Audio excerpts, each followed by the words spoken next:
What do you think about combining a milk jug in like a blender bottle? Yeah, exactly like that. Your business did $24 million and you still thought it was a side hustle. Right, and I remember those drives home. My business is doing $12 million. I'm in a Honda Civic and I live in Inner Ogden. What is going on? Immigrant businesses, a lot of times they live at their business, keeping costs extremely low. The last thing you can do is pay yourself. Chinese child doing their homework in the Chinese restaurant. It's awesome. I freaking love it. Utah has the #1 economic outlook in the country, 17 years running. It's consistently ranked in the top 10 places to live, and people are moving here in droves. Yet most people dismiss Utah as ski slopes, religious stereotypes, and awkward reality TV. This podcast pulls back the curtain on the Utah hidden in plain sight, the untold stories behind our most iconic businesses and our incredible entrepreneurial spirit. Whether you're a local searching for your next favorite spot, an entrepreneur searching for hard-won wisdom, or you're just Utah curious, these are the stories you won't hear anywhere else. This is UtahPreneur. Hayden, thanks for coming on the podcast, man. Yep, for sure. So we're here at your headquarters in BDO Ogden, Business Development Ogden, right? Business Depot, Ogden. Business Depot, okay. And there's some other like heavy hitters here in the parking lot with you, right? Yeah, we have, a lot of outdoor brands are based here. Utah's kind of good central place for fulfillment. All of Amer Sports brands, Arc'teryx, Solomon, Armada, those are all here. Big brands like Hershey's, Northrop Grumman, FedEx. And how long have you guys been here? About 5 years. Okay. And the move here was kind of a big jump, I assume, kind of like laying in bed at night wondering if you could afford the rent. Yeah, I mean, and we'll probably dive into this. Like, Jake and I were pretty conservative when it comes to business. And one of the biggest things you want to do is, like, keep expenses really low. Yeah. Especially ones that are fixed and that, like, you know, you're tied into. Leases are 5 years typically. So, I mean, signing something where you're like, dude, I'm committing to this for 5 years is kind of scary. And especially where we were at in business and the experience level we had. Like, it was definitely something that was like... Yeah, you're coming off the high of COVID. Like, you guys exploded. Well, and I mean, we signed it before then. Like, we signed before this building was built. Okay. Yeah, so you really... And that's the other thing is, like, you're trying to predict, like, well, when in 5 years, like, where are we going to be? Is it enough space? Is it too much? Like, it's always kind of like a moving target. So it's, How much space do you have here? So this is the space that we started with, and it's around 45,000 square feet.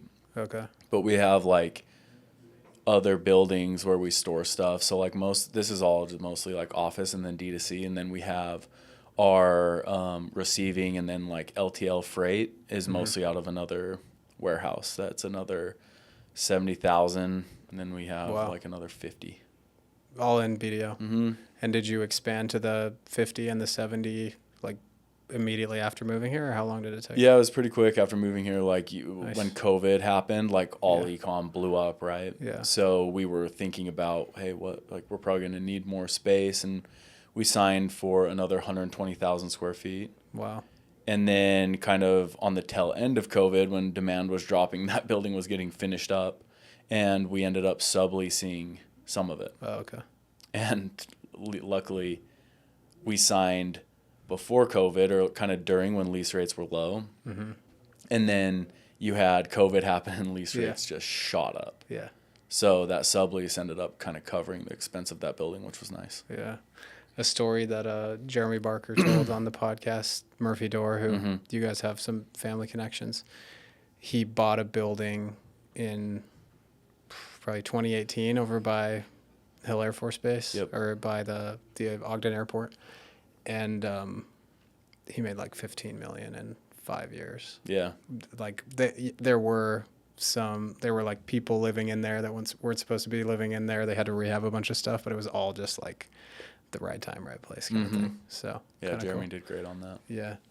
And as far as team that you have here, looks like a ton of like office stuff behind me. Mm-hmm. How many of your team members are here locally in Utah, and how often do they come to the office? I'd say 90% of staff is here in Utah. Like, that's a big deal for us. And then everybody does remote Wednesday. Okay. So that's kind of like our hybrid. We try to make sure everyone else is in office all the other days of the week. Very cool. And the team is what, like 60 plus now, right? If you include like warehouse employees, we float around 120, Oh, wow. and that'll kind of flex up and down throughout the year. And how is that split up? Like marketing, ops, HR, how many in each place would you say? It just varies. I would say most of the teams are around 4. Okay. 4 members for each team, Nice. roughly. And that's all you need, like like I've heard you've said, especially fixed costs, you want to stay lean. You didn't have to lay anybody off during COVID. You've been really intentional about that. Mm-hmm. Is 4 like a magic number that you found, or it's just depends on what you guys need? Yeah, no, it just depends on what we need and how fast we can hire. Like hiring isn't super straightforward. Like it takes time, and you want to be pretty careful and deliberate in the people you bring on. Hey there, it occurred to me that if you're listening to this podcast, you might be looking for ideas of a business to start. Or if you already have a business, you're looking for best practices on how to scale. Well, you're in luck. Last season, I interviewed 22 amazing Utah entrepreneurs, and we put together a resource that compiles all of their amazing business ideas that they talked about and all of the hacks that they have used to grow their own business. And it even compiles the top 10 hacks, and it has short clips attached to every idea, hack, and business strategy. So you can just watch that, understand it, and run with it. You don't have to watch the entire episode if you don't have time. If you want to download it, go to utahpreneur.co/ideas, and you're going to be able to download that, get absolutely everything, take a huge step forward in your business or ideation process, and enjoy some amazing stories while you're at it. Again, that's utahpreneur.co/ideas. That's also linked in the description if that's easier for you. Back to the episode. All right, so take me back to Hayden in 2016. Mm-hmm. Allegedly, you watched a YouTube video with a fitness influencer drinking out of a milk carton, and that's the start of this all. Yeah. And I mean, even if you go back like before then, which I'm sure like you've listened to, my dad had a landscaping business that we were always part of, and then my mom had a few Subway franchises that she ran. Okay. So we were always, and her family was first generation Italian immigrants. So it was always like, and these values and principles were really kind of just part of our upbringing. Like it was always about the family business, right? And we worked, so it's just us 3 brothers, and we always worked in them. So we had experience, working together since we were little. And you just learned those values and principles from a super young age. Like you didn't even know you were being taught them. But it was like, hey, like, all my friends are going out tonight. It's in the, summertime. And you're like, why can't I go out? Because, and why do I have to be up at 6 a.m. to go do sprinklers? And your mom's sitting there telling you because it's like the family business, right? And we all help, and like that's what provides like our lifestyle. So like everyone has to pitch in and be a part of it, even though it was probably a bigger pain in the butt for my dad to get us to go and do sprinklers, right? Yeah. But he would do it because I think he knew what it was teaching us. Wow. So I think like whenever we had career days or stuff like that, where they would be like, hey, what do you want to do when you grow up? I never really knew, but there was always just this feeling like I'm going to figure it out, and I probably want to have a business.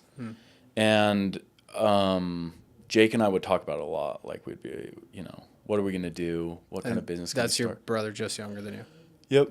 He's the middle brother, and then Nate's the youngest. Okay. And so we would always like throw around business ideas, and then like everything with like Instagram and like fitness influencers and Facebook ads was kind of taking off. So it was more like, how do we kind of get into like the fitness space?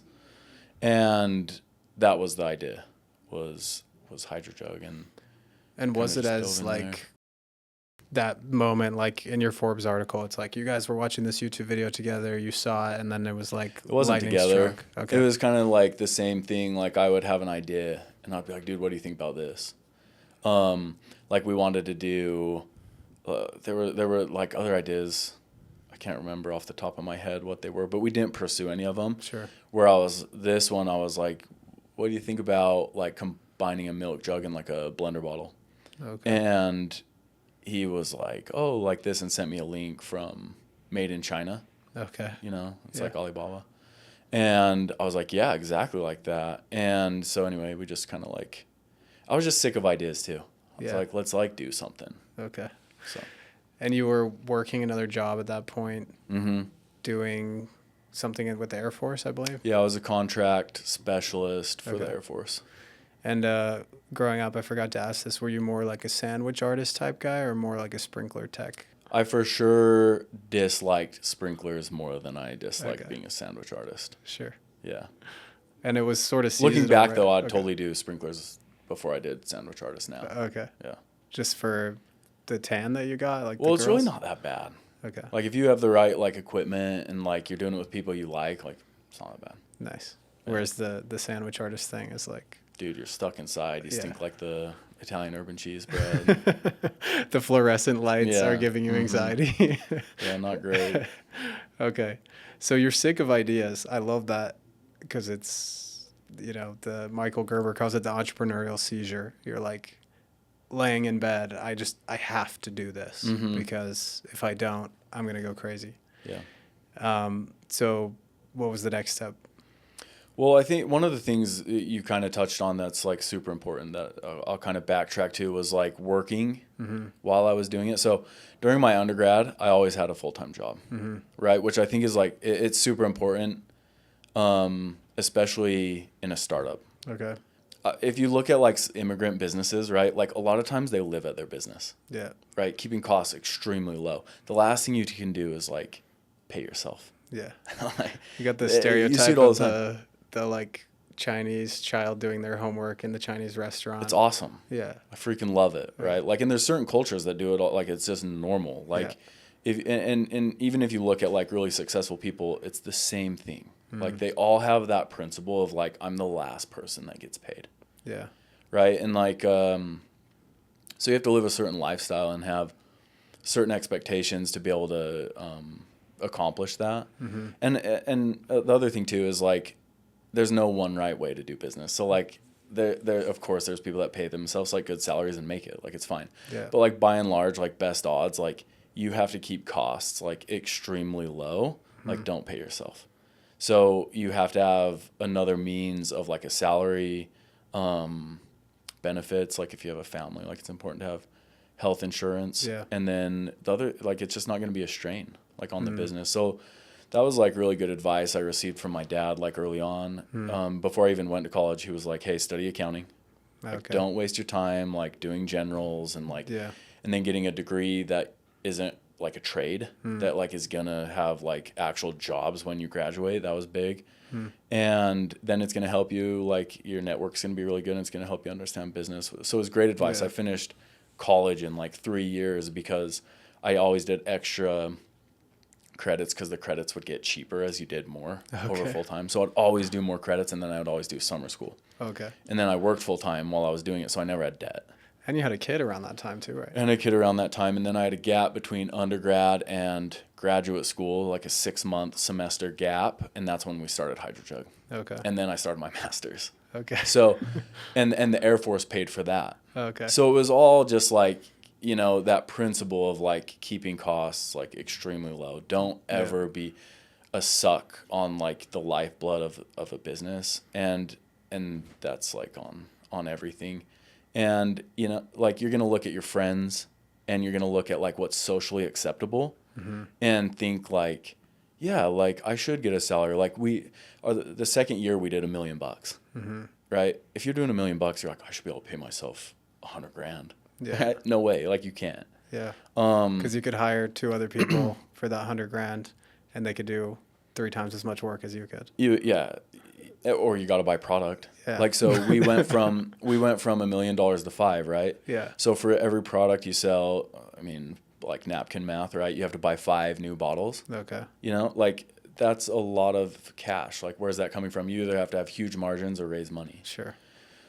So that's why it's so important. Like, you're just going to miss opportunities. Like if you're, if you do $5 million and go buy the Porsche. Yeah. Right. Like I still don't have a Porsche.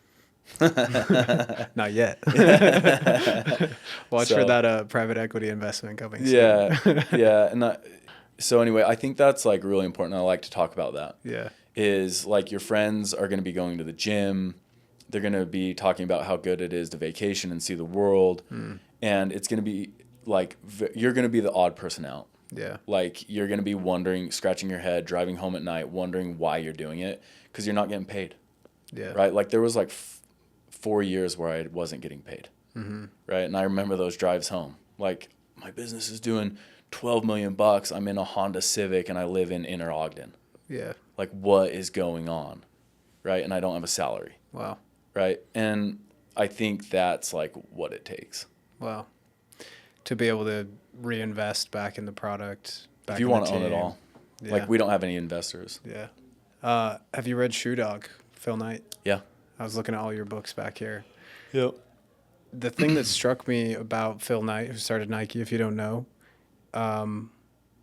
he was kind of like, whatever, like, it's just this shoe company. Like, I'm just going to try it. He's teaching accounting at a university. He's dating this girl. He's not real. He's like, his salesman guy's always hitting him up. He's not responding to him. Did you feel any of that at the beginning where it's like, this is going to be a side hustle? 100%. I'll just, sell some water bottles on the side. That's what it's supposed to be. Okay. Like, I remember we were with like a group of friends, and I wish I remembered the exact sales, but we were still on like Squarespace. Okay. Before we got onto Shopify. So this tells you like how Yeah. early it was. And God, I feel like it was like we were doing like $3,000 a month. Uh-huh. And I was like, dude, like, look, this is going to pay for my Disneyland trip, maybe my car. Like, this is going to pay these other like extra bills. Sure. And that's what it was always supposed to be. That's like why we started it. And when did that change? I feel like when I quit Okay. I quit my full-time job. Even though you're doing like 12 million at that point. I think we're doing more. Wow. Yeah. So your $12 million business, more than that, was still just a side hustle in your mind? Yeah, we went like, we did 100,000, $1 million, $5 million, 12 million. And then I think we went to like 24, and I think 5 years in is when I quit, like somewhere in that like time frame. And did your salary match what you were getting paid before? No, it was less. It was less, but I could afford like health benefits through the portal or whatever it was called. Yeah. Did you take any like extra distributions above your salary? No. When was that? That had to have been like 2 years ago. So we're in our 9th year, so that was like Okay. 4 years ago. Okay. Yeah. Still. Yeah. Well, yeah, so I've only been doing this full time for like 4 years. Yeah. So you go from working full-time job, you finally get to just like focus. What was day one like that for you? Dude, it was awesome. Like, I couldn't sleep. Yeah. Right? Like, I was so excited. And I have the Yeah. pictures like of me like with my little box like in my car, like Yeah. packing up from my full-time job. Wow.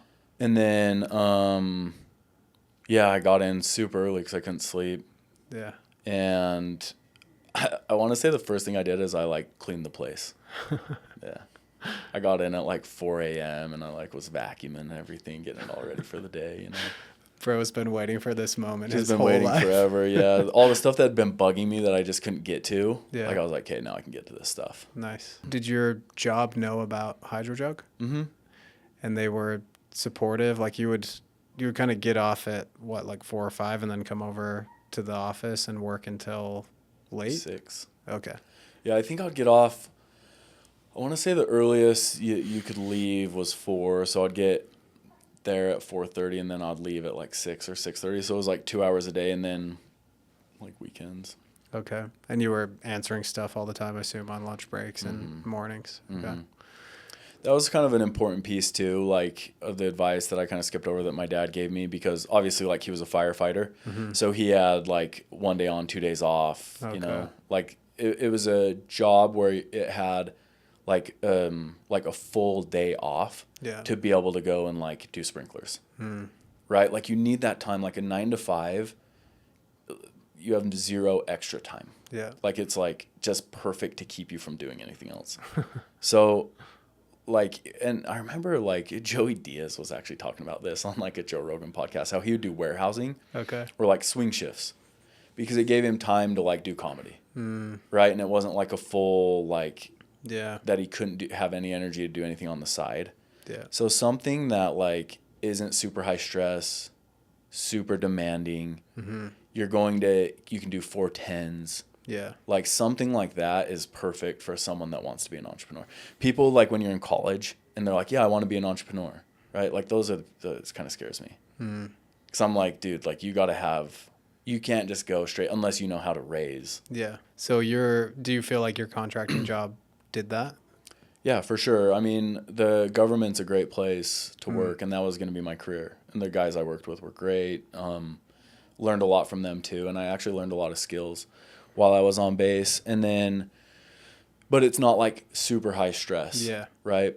It's cool work. Like you're dealing with, you know, F-16s, A-10s. You're buying parts for them, setting up contracts. So it's like interesting work. Yeah. But it's not like super high stress. It's not like you're working at Goldman. Yeah. Right. So your second child's born, and then you're like, cool, let's go. Because I waited. Okay. I waited till she was born, so I had health benefits. Okay. Yeah. So it was right then. It was like a month after. You're doing 24 million, but you're like, government health benefits. Yeah, if you were in some of our budgeting meetings, like it's the same. Exactly. It's the exact same. Yeah.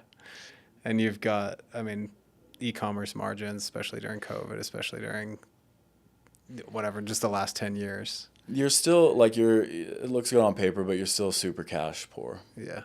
Because of the growth. And does it still feel that way today? Definitely on a different like level, but better.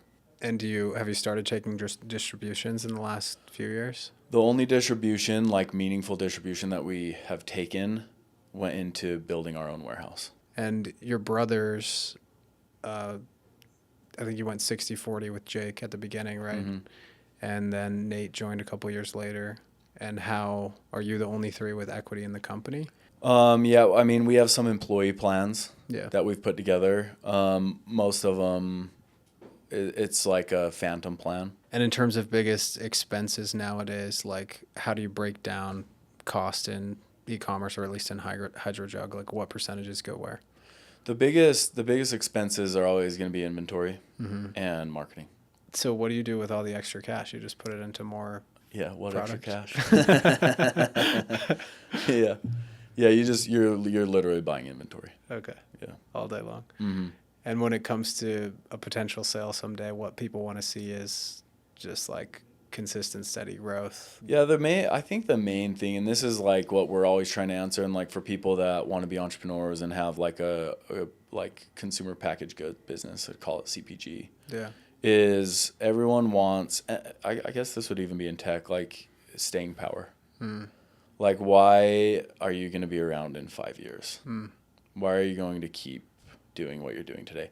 And it's nearly impossible, right? Like, look at all the brands. Like, really, the best people that have ever done it, and I look at them like the gold standard is Nike. Love those guys. Like, it's just so awesome. Like, if I sold and could go do a internship at Nike, I'd do it just to see how it works. Yeah.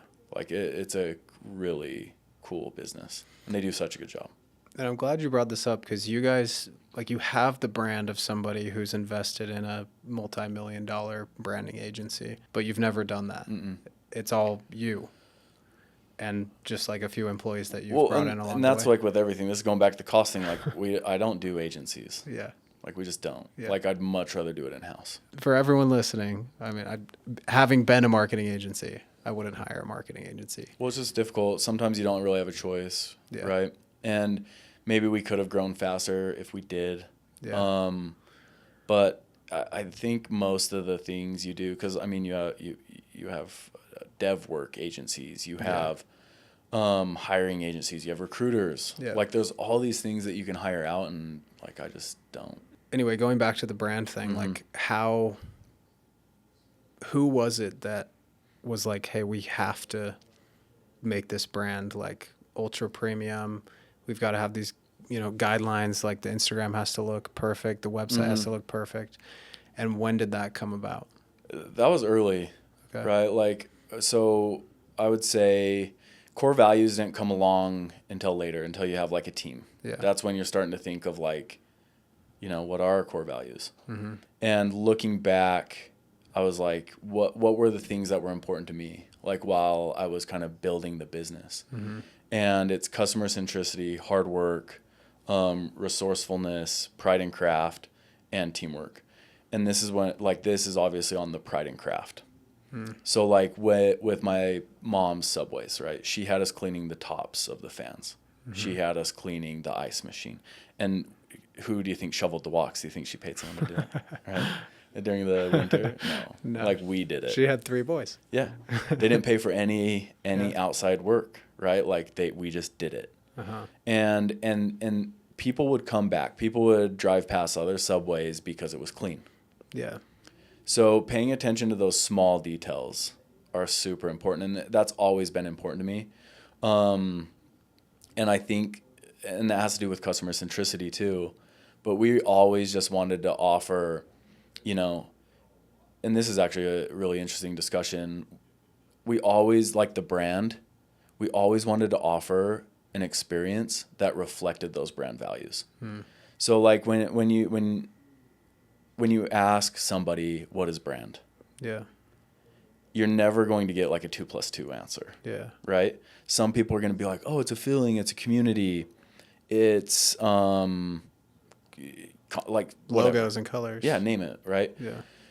How I define brand is every touch point of interaction between the customer and the business is your brand. So top funnel, like start at top funnel marketing, right? Then go to the email they get, then go to the website they look at, then go to the Instagram they look at, then go look at the influencers they see post, then just go all the way down. And that story you tell at each of those touch points is your brand. Yeah. Right? And those need to reflect those brand values. And that was like, I didn't know it. Like, I didn't know that was ingrained in me growing up. And it took me like thought and, you know, like testing and discovering things to create what you're talking about. But that's part of it, right? Like, even though a post might get 500 likes, that post still has to show that you take pride in your craft. Yeah. Like the person here posting that, you know, there was a reason behind it. Yeah. And I talk about those all the time. So like the team is bought into them. They know what it means Yeah. to have pride in craft and to make sure that they're paying attention to the small details. And that was just from the very beginning. Yeah. You mentioned every touch point is the story that you tell, but I also feel like it's promises made, promises kept. That's one of my definitions of brand, probably one of the most important is like, you know, you invest in a quality piece of clothing from a quality brand or a quality water bottle from a quality brand because you can see the evidences of them making promises and keeping promises for years. Where does that fit in your core values and how does that come out? Well, I think that's interaction, right? Like I talk about that all the time. I'm like, all the way to the box that your product comes in, that's telling a story, right? Like, so we have like, we seal the box with stickers and it has like the little arrow tab, obviously from Apple. I'm like, that's important, right? Like, I don't want them to have to like get a key and cut it. Yeah. I want them to be able to like grab that tab and pill it. Yeah.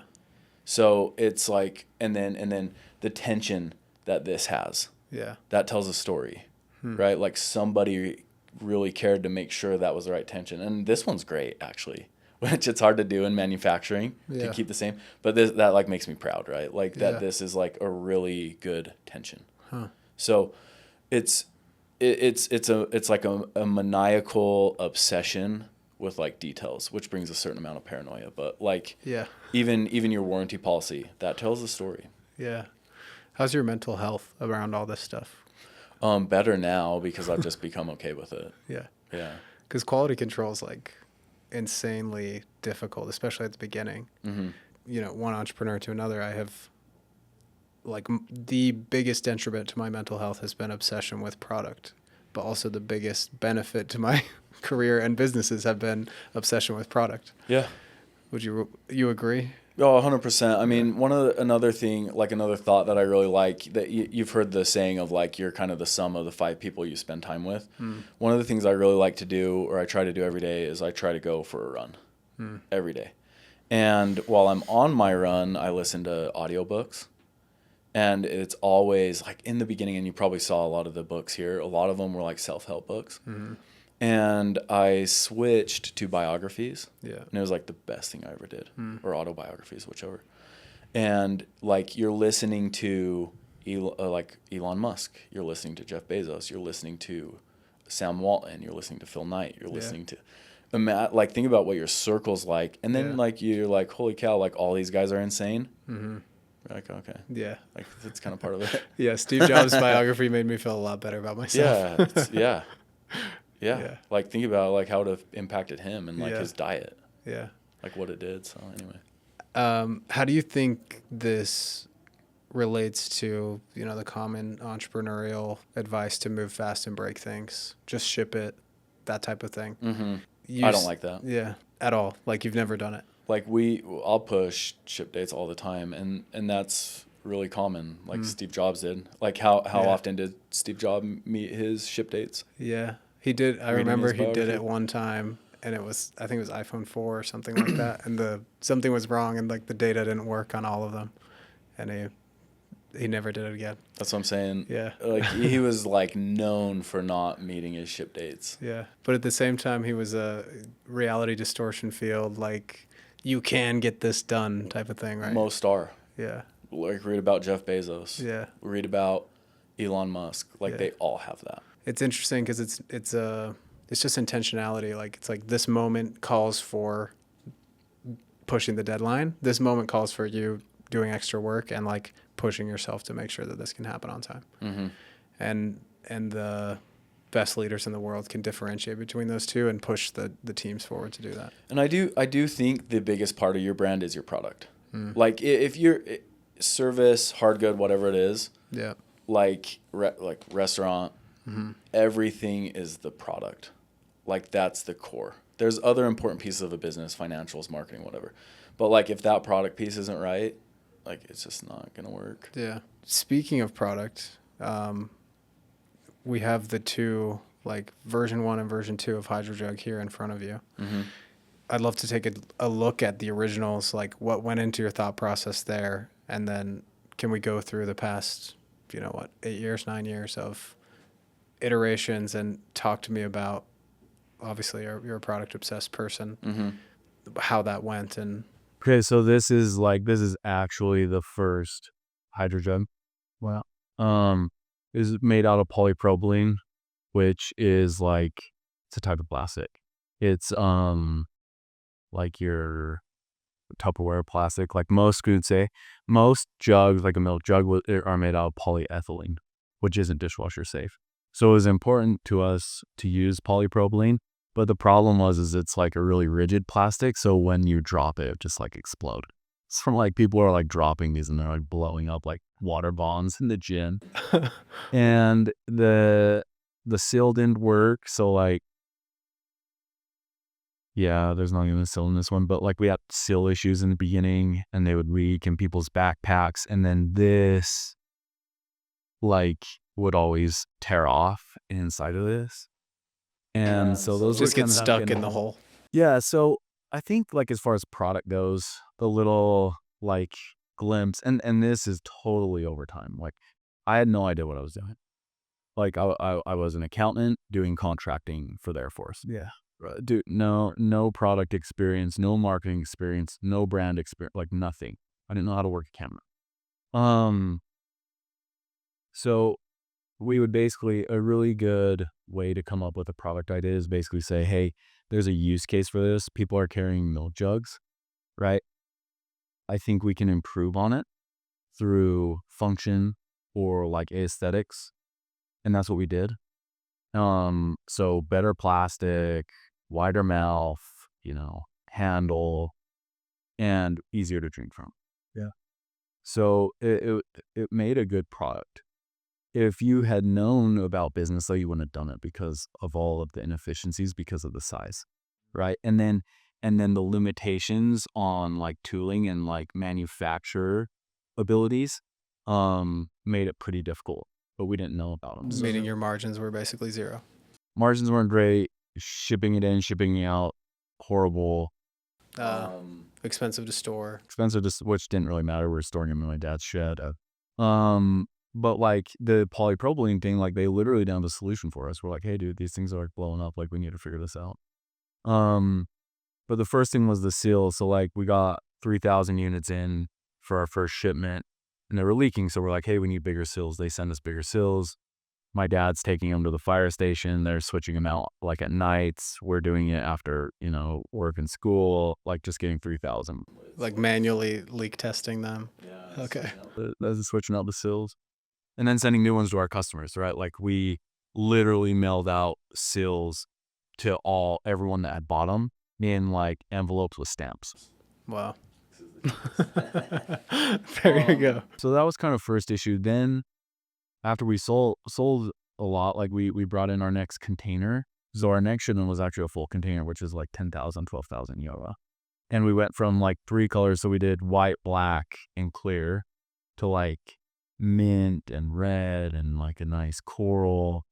And Jake calls me. He's like, hey, the container's here. I take PTO, from work, drive over, and we unload this container to my dad's like detached shop. And we start tearing into them. We're excited to see the new colors. And all of the lids are just like blown off right here at this seam. Because now that we had that new seal in there, it was also like airtight. And they compressed with the change in elevation. It blew all the lids off. Yeah. So they had to send us all new lids, and then we're switching out all the lids. Did you have to pay that? No. No, and you still, like, those issues don't stop. Like, that's like part of that. I've learned it's like part of like mass manufacturing. You're always going to have some sort of like QC problem. And then the next thing was the plastic being rigid. We figured out that like we could actually thin the plastic out at the bottom, and it made it bend. And that was like, you Googled that someday, or? No, the factory like sent me a video, and I woke up to the video one morning and I was like, oh my gosh, like we're going to be rich. Like we figured out how to make like gallon bottles not break when they're dropped. Right. Like that felt like the change. Okay. And then we updated the lid. So like we got this like handle on it. We switched like for it to connect on the inside so those things wouldn't break. So we made some improvements. And were you learning some kind of design software to send this over, or you hired someone? Yeah, I would use freelancers. Okay. You just like drew it on a piece of paper, send it over on Fiverr. Yeah, or you find like something similar that like you're looking for, and they'll put their touch on it. But this was easy because it's basically the same lid. You're just changing how this connects, and then kind of the shape, and then adding a. And was the carry handle, that's what that was for? Yeah, that's the carry handle. And then we added a straw and a sleeve. And those were kind of like our 3 like main products for the first 5 years. Wow. The sleeve was cool because we would go to trade shows in California, which is funny because we would load up a van here because we didn't want to pay for shipping and drive there. We didn't want to pay for the people to load in our stuff and set up our booth. So we were like carrying our stuff across like a highway to the convention center. Like, who are these kids from Utah? Yeah, dude. And like one of my like last straws, we were actually at FitCon, and I had a bunch of stuff in my trunk in my Honda Civic, and the trunk latch like broke. How much longer I can do this? Yeah. But yeah, so we'd always get asked like if they were insulated. So then we added the sleeve, and then we started putting prints on the sleeve, and that drove to like repeat business. So it wasn't just like one and done. Like we actually were expanding lifetime value so we could spend more and stuff like that. Because they were buying a different sleeve for the same water bottle? Mm-hmm. Okay. And that kind of started like helping us create like our go-to-market strategy, our product strategy, and actually like formal. Like I had no idea like that I needed to have those things, but it was kind of like trial and error of, just making cool, like fun company. Yeah. And thinking like, what do I like from Nike? What do I like from Supreme? What do I like from Kith? Right? Like, what do they do? What are the cool guys doing? And how do I like take that and do it? And yeah, we slowly just kind of created our own like strategies that like, we still iterate on, but most of them were created, in like years 3 and 4. Okay. And that we're doing today. I actually scrolled back all the way on your Instagram today to the very first post, which was on let's see, January 13th, 2017. I think it's a good looking product. Yeah, it's cool. Yeah. What's the caption on it? Introducing the Hydrojug. It's finally available for purchase. Click the link in our bio and visit our site to learn more. Love it. Yeah. Swipe back for me, one. The guy's like jumping in the air. Oh, yeah. Mm-hmm. Benefits of drinking water. Mm-hmm. Was this just like selling out like e-commerce back in 2017? Was it that easy? I wouldn't say the photo was. Uh-huh. I don't think the photo was selling it out. But Facebook ads were just so good. And I don't know. We probably weren't running them at this point. Okay. Keep swiping through. I don't think we were selling anything out.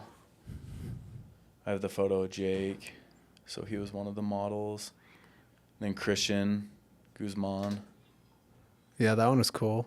I don't know how big he was back then, but I clicked on his. Was he huge? Huge. Wow, so that was a big partnership for you. Yeah, he was like the guy in fitness. Okay. But yeah, so like when he posted, like you would sell out. Yeah. Yeah. And it wasn't a lot of units. Like we weren't bringing in a ton of units. Like. And this is just 1,000 you of each color, right? Oh, okay. This is just you after work, like coming up with an idea, or is there any sort of coherent strategy? No, yeah, this was totally just like, hey, we think like this new light blue color is good. Like, let's bring it in. Okay. No product lifecycle management, like nothing. What does that mean? Product lifecycle management? It's like these products are seasonal, so they're for these 4 months, and then they go out, and this is what's replacing them. This is how many we want, like at any given time. And making sure that margins on that and just like effort put towards that makes sense. Okay. Yeah. Any other thoughts on those pictures back then? This photo of on the site of them all lined up, Yeah. that was the ad that just, when we ran that, it was like we couldn't keep stuff in stock. That was your first Facebook ad? One of them. I don't know if it's first, but like just like having it shine, the light shine through the bottle. Wow. Your Instagram today is like these like really bougie photo shoots, you know, like swimsuit model holding the whatever latest model. Where do those take place and how does that work on your team? Yeah, it's definitely a team effort. Like those guys, they do such a good job. We just have like a rolling calendar, right? Okay. So the first thing that comes out is your product calendar, and then everything is built off of that. And do you take a lot of the photos here, or do you guys travel, or? We travel now. It used to just be like around here. Utah is cool for that, right? Like you can find like almost any look you want in Utah, so that's nice. And we just do stuff here with local models, but now they're doing more. Like I bet they travel once a month now. When I was looking at it today, there were a grid across, and it was like one model here, one model here, one model here, and they all have different Hydrojugs. They're all in different outfits. How much does it cost to do one of those, or are you doing them all at once and you just have a shoot day, and like what are the logistics there? If it's like in the studio shoot, they'll like paint the cyc wall. Obviously they have to buy or plan and then buy all the outfits, props, stuff like that. Everything starts though with like a look and feel. So we'll basically say like, okay, content planning for X amount of months out. This is kind of what's going on that month, like from a product and marketing perspective. These are the trends we think, and this is what we want the shoot to like feel like and look like. And then from there, it's pretty straightforward, like to buy the props and everything, because they'll have good visuals to be able to buy it. And then execution's like really pretty close to release date. Okay. Yeah, and but as far like an in-studio shoot really isn't like super expensive. Okay. Travel shoots, you're probably spending 25, 30 grand. You can attribute like more than 25 to 30 grand of your product sales from that one shoot, or is it just an investment in brand? I kind of look at it like different from a marketing perspective. Like I think when I'm looking at performance marketing, I want attribution. Okay. Like I want to know like what the contribution margin is. Yeah. And that's what we actually use to measure performance marketing. I don't really look at like ROAS or things like that. And for those who don't know what that means, can you simplify it? It can be looked at differently depending on what variable you're trying to isolate. But in this case, we're looking at like spend on a certain channel and revenue on a certain channel. and basically what the incremental dollar is on the dollar spent. Okay. And that's basically contribution margin. So it's like after my variable expenses, am I getting more or less? And that's only on paid channels, or would you say that, you know, a 25, 30 grand photo shoot, like you're factoring that in? Yeah, see, that's more like we look at it as like brand spend. Yeah. Okay. And those are all after like performance marketing spend. So like you'll have a marketing budget. Sure. A certain amount of it will go to performance and a certain amount will go to brand. And that's just a number you decide where you're like, It's an we want to investment. spend this much and we hope to get this much back. We'll split it between these channels. Yeah, if you think about it, like, I mean, influencers like that. Yeah. Like how do you value LeBron's $1 billion contract? Yeah. How do you get a ROAS on that? You don't. I think we didn't cover this, and by this point in the podcast, somebody's going to be really curious. Like, what took you from selling 3,000 a month worth of water bottles to getting to 24 million a year? Performance marketing. And how did that start? How did it evolve? How involved were you in that process, and how much was it contractors, etc.? Yeah, that was actually, so that's where kind of Chris comes in. So Okay. after the first year, Chris, my friend from like elementary school, he was working for Pinterest and he liked the product. He was like, hey, I think this is a great product. Like, you actually have something here. I help people on Pinterest ads all day. Like, why don't you test like some money on Pinterest? And so we started like really slow, and I had like notifications on my Apple Watch for like orders. So I could tell like we're spending like, you know, $50 or something, and I'd like expect like to be getting dings like a certain cadence. And You're like, it's been 31 minutes instead of 29. I'd start texting him. Yeah. But yeah, that's how it started. So Pinterest was actually really good until they kind of changed. It went from like single click to double click. Okay. And then it was just like no one was really advertising on there, so it was like Cheapest really ad cost affordable. in the world. Yep. And I mean, Facebook was in its heyday. It's like you put $1 in and get 6 out. Yeah. You know, like everybody was starting businesses in their garage. He got us switched over to Shopify, and then got us like running Meta. And that's when we went from like 5 to 12 was when we started doing like Meta stuff. Oh, wow. You've always been an influencer marketing company. You've had some really big partnerships recently, some coming in the future. How did that start? And like you mentioned Christian Guzman, that was like a massive one. You've had massive ones throughout the years. Walk us through how that happened, and was it the product that set you guys apart, or was there something in the pitch that you did special to get in the door with some of these big guys? Yeah, the way that I look at it, it's like it's a product thing and a brand thing. Like I just look at Nike, and like somebody will sign with Nike for less. Like they'll turn down Adidas or Under Armour, and they'll go with Nike for less money because like the relationship's very mutually beneficial. So that's what you're always trying to create, right? Like if you're paying somebody to post it, Yeah. it's not going to work.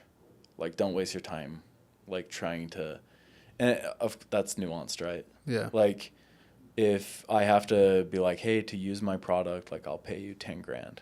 Yeah. Like they're going to use it and then not use it.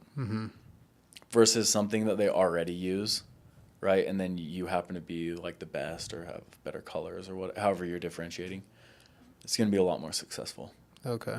So those guys had found your product already just through ads? A lot of the bigger ones, or did you have to send them a free one? A lot of the times we'd seed it. Okay. So we would send them a product, and then if they liked it, we would work some kind of deal.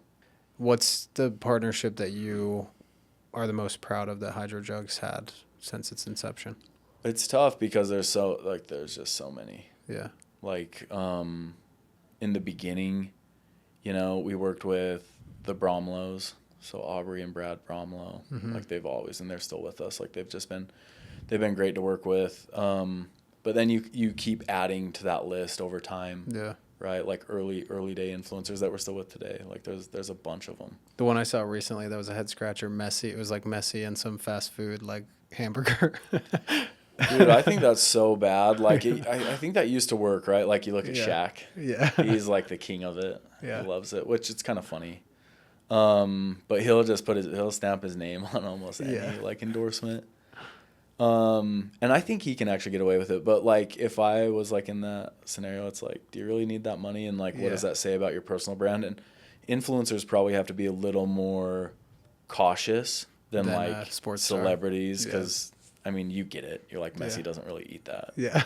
But like when an influencer does it, you're like, oh, I can't trust them. The rise and fall of influencers is much faster than a celebrity most of the time. Well, and it changes all the time too. Have you seen all the like TikTok clips of the husband being like, here's like all the water bottles on the table. Now I'm going to open the cupboard and here's the water bottle cupboard. And it's literally bottom to top 4 shelves worth of water bottles. And it seems like there was a time, like just this water bottle craze that happened, I don't know, sometime maybe right before COVID or during COVID. I think you guys rode that wave. Like you saw that years before. How has the space evolved since you started? And obviously your product now is very different than something like this, where it's more mainstream, more kind of premium, the skins, all that type of thing. How has the space evolved, and what do you think about those clips? Yeah, we were actually just lucky to be in the space. In the beginning, Hydrojug was like supposed to be the jug company. Like we were just going to be like, if someone wanted to drink from a jug, it was going to be a Hydrojug. Okay. But you have to like innovate. You have to like expand your product. And yeah, everything with this, what happened with Stanley, that whole Stanley thing in TikTok is what really grew the industry. Okay. And kind of kicked all that off. The drinkware industry went from, because it's always been like a decent industry. It's just like pretty slow growth and pretty commoditized. Is that the name, drinkware? Yeah. Because you wear it. Like I don't know. That's just kind of what it's all. I don't know if it's like cookware, drinkware, like. Okay. That's just yeah. WARE. Sorry, I thought it was like athleisure. Whatever. Sorry, continue. No, you're good. So like you think like Hydro Flask, right, and then Yeti, and then there's always been like really big players in it, and it just kind of evolves and gets bigger and used more and more over time. Yeah. But there was like that period where it was just going like the CAGR, it's like 30%, 50%, year over year. Yeah. And categorical growth rate for anybody wondering, like the entire industry is just exploding. Yep. Yeah. And now it's cooling off. Like it's more back to like it's like normal growth rate. Still growing, which is great, but. Do you feel like you were kind of behind the curve on coming out with those products? Okay. Yeah, we definitely were. That's one of the great things about us is we're kind of set up like we can actually bring products to market really fast. Okay. But like the Stanley, our competitor, our answer to Stanley was actually like really slow. But it was around the same time that most people were bringing out theirs. So that made me feel good. Like we were around the same time as like Brewmate and Yeti. Do you know how you compare in terms of like revenue and like just company size to some of those really big giants? Yeah, the data that we have is like mostly on Amazon. Okay. They have really good data and they have like market share. So like I want to say Stanley sits around like 20% on Amazon. Yeti's around like 12. And then us and Awala sit around 7. Okay. How does it feel to be like, just say like, I own 7% of the drinkware industry? Yeah, I don't think about it too much. One of the things that I really liked about one of my high school coaches is he always said like not too high with the highs and not too low with the lows. Yeah. And it's really important to operate like that, like which sometimes it's bad. Like I hardly ever like will celebrate wins. I remember like I can't remember if it was me or someone else, but like someone scored a touchdown. And he was like staring him down and was like, act like you've done it before. Yeah. Right. And not in a cocky way, but like that's kind of how you stay grounded and like humble. And but also you don't want to go too low with the lows. Yeah. And that kind of keeps you like just steady. So I try not to like I don't actually try. It's not something I really think about. Like I like to think about the customer, the business, our employees, things like that kind of take up a lot of my brain space. But when it does get hard, you know, when Jake and I are talking about something, we're like, it's hard. And it's like, well, yeah, like when you're going up against Stanley and Yeti, like, did you think it was going to be easy? Yeah. Right. Like, for those who are not in the room or listening instead of watching, I'm looking at a wall just filled with, you know, patents, trademarks, fastest growing company in Utah, number 33 on Inc. 5000. And that's a really cool way to stay grounded. I like that. yeah. You know, you've got a lot of awards now. You've got a 8-figure business. Is that right? Are we at 9 now? 8. Approaching 9? Mm-hmm. You didn't pay yourself for the first 4 or 5 years. Yeah. Do you have any regrets? You drove the Honda Civic into the ground. Do you look back and think I should have done any of that differently? Yeah, I mean, you're always going to make mistakes. I don't think they're regrets, though, because you learn from them. Yeah. So, like, I wouldn't do anything different, but I definitely made mistakes. What was the biggest one you would say? Oh, dude, that's tough. There's so many. Yeah. I don't know, like, if there's, like, one that's, like, necessarily stands out as the biggest, but there's so many. Is there one that there's a lesson that you remember from it every single day? Like a principle you learned that you just can't forget? I think the biggest overall, like, this is kind of going back to, like, the not too high with the highs, is you should always operate like you're at war, like in wartime. There's this concept, like when you study like countries or like macro economies and stuff like that, like after wars, like what happens with like countries, right? They boom. Yeah. Like they go nuts. And it's because of what it forces, how it forces people to behave a certain way. So I bring this up all the time. It's one of my favorite sayings. It's good times make weak people make bad times create strong people create good times, and it's just a cycle. Yeah. And so you're like, you kind of just use some deductive logic, and you're like, well, I don't like bad times, so I have to behave like a strong person to create good times. But in the good times, I have to still behave like a strong person. Yeah. So you start asking yourself, like, how do those strong people behave? And you have to continue to behave like that. So you trust yourself when you have evidence? No, you still don't trust yourself. Yeah, I think that's one of my favorite things about Elon. He says, like, trust no one, not even yourself. Huh. So how do you make decisions then? I think, like, one of the other principles, so this is actually, so Ray Dalio, do you know Ray Dalio? Yeah. He has a book named Principles. That was, like, the first book that I feel like kind of changed my life. Yeah. And basically coming up with, like, framework thinking and, like, logic and just, like, principles in how you operate. Excellent book. Yeah, it's so good. And he talks about triangulation, right? And this isn't every decision, but, like, important decisions, you should always triangulate. And that means you ask, like, 3 experts, maybe 2 experts, one that doesn't know anything about it. Yeah. And you get their opinions, and you can make really good decisions. So there's interesting concepts. Like, a lot of people think about, like, confidence, and, like, confidence is, like, the number one thing, and it makes me also, like, I don't like confidence. Yeah. I think the one thing you can be confident in is like, you need to be humble. Yeah. Yeah. That's your story in a nutshell there. I hope so. Yeah. I really hope so. Like, that's kind of one of my biggest fears is, like, I really want to stay in that, like, operating like we're behind, operating like we have to come out with, like, new product, think of new ways to market. Yeah. Always operate like that. Do you let yourself take time off? I don't like to. Like, I don't know. Yeah. Yeah. I mean, I run every day. That's, like, a good, like, break. Yeah. Yeah. But you like take the family somewhere for a week or two? No, never a week. Really? No. Wow. No, the longest we'll go on, like, vacation, and it's, like, more now than it ever was, is, like, leave, you know, on a Thursday or Friday, and then be back by Monday. Oh, wow. Yeah. And are you looking forward to a time where that's not the case? Or? I just don't love it. Yeah. Like, I love, like, this, you know, and so, yeah, I don't know. I'm not a big... Found what makes you happy. Yeah. Yeah, I really like... And this is another great example as far as, like, sports go, and, like, you look at, like, Tom Brady and, like, Kobe Bryant, those types of personalities. It's just awesome.